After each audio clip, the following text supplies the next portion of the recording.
One thing that worries me about the Comey prosecution is the case looks weak. I think Jim Comey is a slime bag. I'm happy for him to have to pay the price for things he did. But from what I've been able to see, the case looks weak. If you go after the former FBI director, you better have a rock solid case. And I'm afraid they don't have it. If they lose this case, then that's just going to add fuel to the Democrats' fire. I hope they win it. I don't like Jim Comey, but I'm worried about this.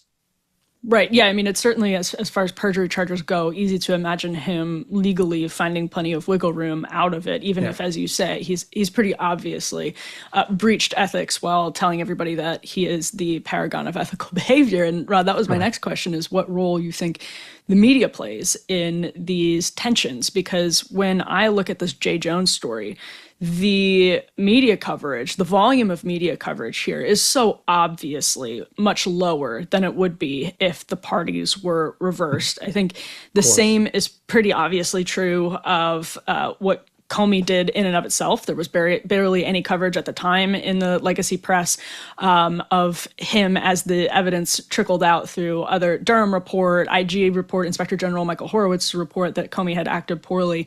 And that feels to me like gasoline on the fire from the people who are lecturing everybody else about, toning it down. Yeah, look, Emily, I have worked in newspapers for most of my life as a journalist. I've been working for more than 30 years. And I've always known from the inside that the media are liberal. This is not even a question, right? They are. But I always had to believe that at least they were trying to find the truth. At some point over the last 20 years, I realized, no, they're not trying to find the truth. They're more concerned with managing the narrative.